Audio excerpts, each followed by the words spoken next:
Welcome, fellow humans! Today I'm going to talk about my restriction diet and how it helped me to learn a great deal about how my body does and doesn't react to various foods. Before I begin, this video is obviously going to be talking about food and dieting and restricting oneself from eating certain foods. And if that's an issue for anybody, then there are plenty of other videos that you can go and watch. Anyhow, I was interested in an elimination diet for a while because I really wondered if any of my health problems were being contributed to by foods that my body might have a problem with. I had already done a round of allergy testing that had told me that I was allergic to corn, but hadn't tested positive for any other foods. And I had already eliminated most corn from my diet. It's not really feasible to eliminate all corn from one's diet if you live in the United States, which I do. So I consider myself to have a very corn light diet. Fortunately, that is sufficient with my allergy to significantly improve my health, and I'm still okay. And I do think allergy testing is a great way to find specific issues a person might have. But there are a lot of issues people can have with food that aren't allergies, and allergy testing won't pick those up. I had wondered for a while whether I might have problems with wheat, because I had heard of so many people finding that they did have problems with wheat. I really didn't want to stop eating wheat. I had already given up corn, and losing both wheat and corn would be really difficult and annoying. Plus, I really enjoy a lot of things made with wheat. Bread is delicious. And I can't have cornbread already, so I don't want to lose my wheat bread. But if it were making me unhealthy, then I would want to adapt to that. I was also somewhat suspicious of eggs, because I had noticed a pattern where I often didn't feel well if my diet was heavy in eggs, but this also tended to show up when I was traveling and eating in restaurants, so there were a bunch of other factors, and I wasn't willing to just say the eggs were the culprit. I didn't want to give up any foods that I didn't have to give up, because having a more diverse diet is better, it's easier. Already having a bunch of food restrictions, I can tell you, it's a real hassle. You don't want to have to add in more if you don't have to.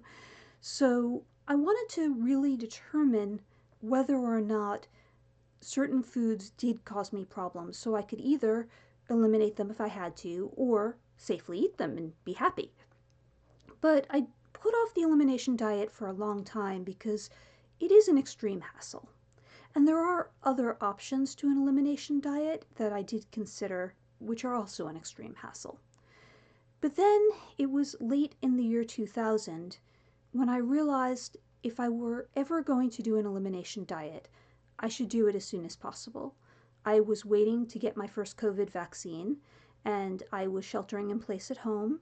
I was not eating out in restaurants. I wasn't doing social eating. It was never going to be easier for me to control my food and have massive restrictions than right there and then. So just at the start of 2021, I began my elimination diet in order to test various foods. It's important to note, before you do an elimination diet, you need to make sure that it's going to be safe for you. There are some people who are prone to eating disorders who are going to have problems with any sort of restriction like this, and they should certainly either not do so or consult with their therapist or similar health professionals before they take such steps. But there are other risks as well. The more foods you eliminate, the harder it is to ensure that you have a healthy diet with what you are eating. You don't want to develop nutritional deficiencies. That would be bad. It would also throw off the results, since you would start developing health problems that you would probably misattribute. So it's really important to make sure that you figure out a set of restrictions that you can reasonably handle in a reasonable time frame, because the more things you restrict, the longer it takes to test each one, because they each have to be tested individually. And that you've worked out a diet that fills your needs, that you can actually live with and make yourself eat without being miserable. Well, ideally. I wouldn't want to do it if I were miserable. I suppose some people might be willing to. but you have to work out a diet that's actually reasonable. And this is one of the reasons it's considered good to consult with a doctor and or a dietitian before doing an elimination diet to ensure that you're doing it in a safe manner. You also need to make sure that it's set up properly with enough time during the initial phase and you do each testing phase correctly because you want to actually get good results. So you can read about elimination diets online, but it's a good idea to just get some help setting one up if you ever plan to do one. For me, I decided that I was going to eliminate wheat and eggs because I was suspicious of them, and milk. I already knew I had a lactose intolerance, but I thought it was very mild and didn't really affect me. But I wasn't positive, and milk is a common thing for people to have problems with, so I eliminated that. And soy, because it's just a common thing for people to have problems with, even though I didn't have any reason to suspect any issue with it.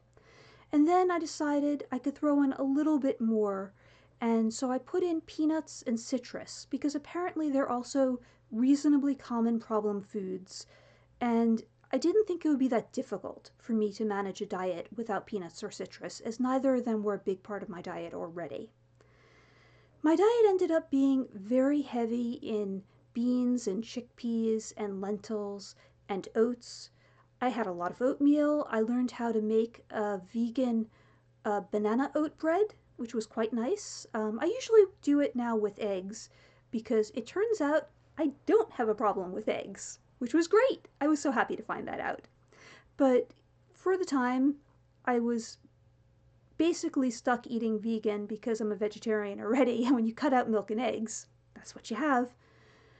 But I actually did really well on my elimination diet. I felt really good, my health was nice, and that was wonderful. The first phase was you eliminate all of the foods you're testing, and you spend several weeks just eating that diet. And every single day, you record how you feel. And that's giving you a baseline. It's letting your body adjust and get any of the things that were in you out that might have been causing problems. Then you have the testing phase. I would do 2 days of eating whatever food I was testing. And then I would go back to the restriction diet. I think it was 2 days before I could do the next test, but I'm not 100% positive about that. It's been a long time. And as I was testing each of these foods and going, yes, I can eat wheat. All those other people who have problems with gluten, that's unfortunate for them, but I don't, so I can enjoy it. And I can enjoy eggs. But I did learn that I react to soy. I had no suspicion of soy whatsoever. But I ate the edamame, which I love. Soybeans, they're delicious. Great snack. They're supposed to be a nutritious and healthy snack full of protein.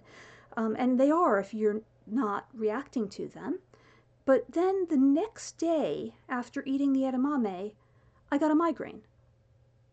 And this turned out to be a consistent thing. If I ate a bunch of edamame, I got a migraine the next day. If I stopped eating the edamame, the migraine would go away. And I hadn't realized how common it was for reactions to happen the next day. And for some people, apparently, it can take 2 days. Apparently, it depends upon how fast your body is metabolizing things and probably where in the process it's reacting. I know from my corn allergy that sometimes I'll get an immediate reaction to the corn, which will usually be my tongue reacting, and that's very unpleasant. And sometimes I'll get a reaction that night or the next day, and then it's more like food poisoning. So there's already that variety of when you can react to something.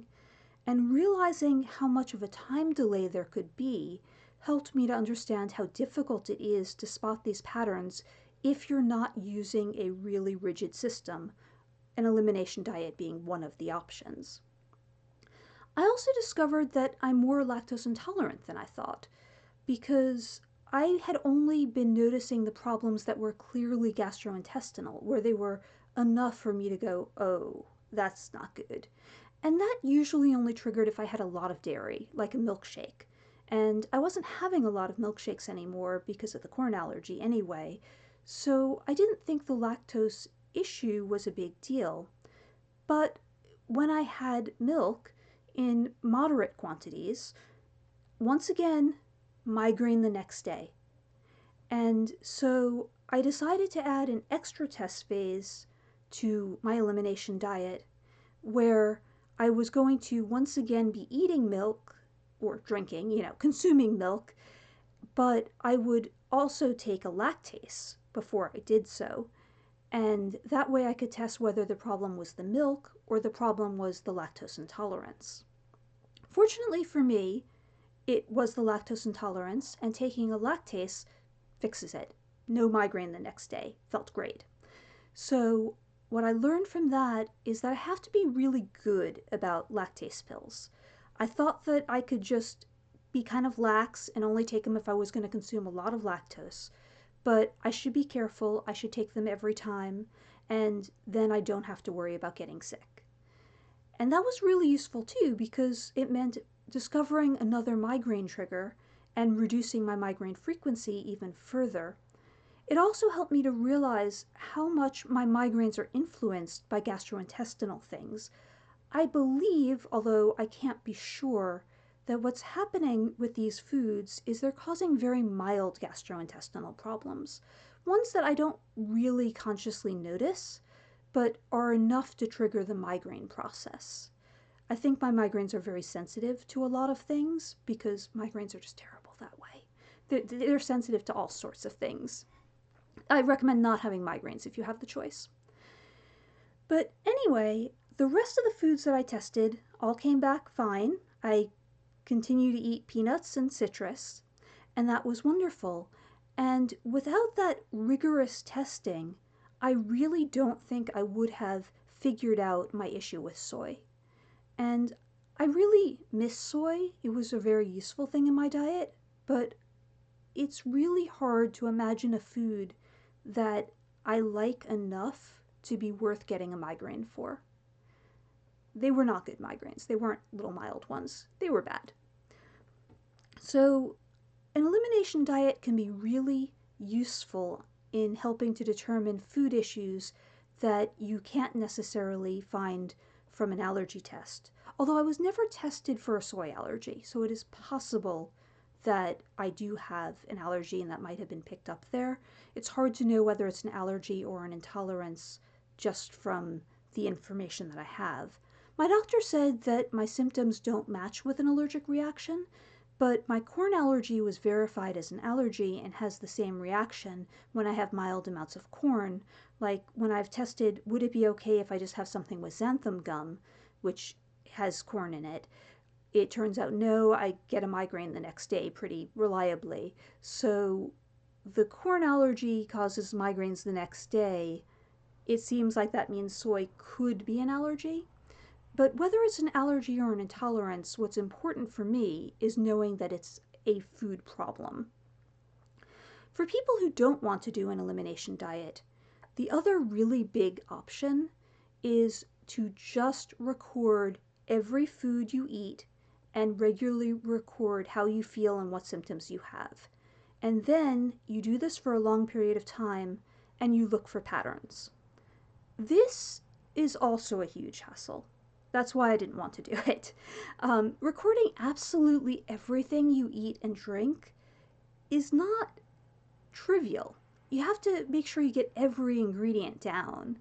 And that just was more work than I wanted to do. Some people might think an elimination diet is more work. To me, it was just easier to do it this way than to record everything. But recording everything and your symptoms and then pouring through it for patterns is an incredibly safe way to find food issues because you don't have to worry about creating that diet that works with all of the restrictions.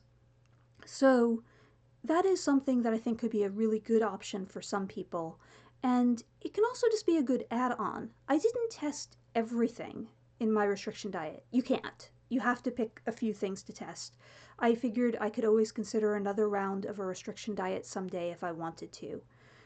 But if you're just recording patterns, then you are checking for everything.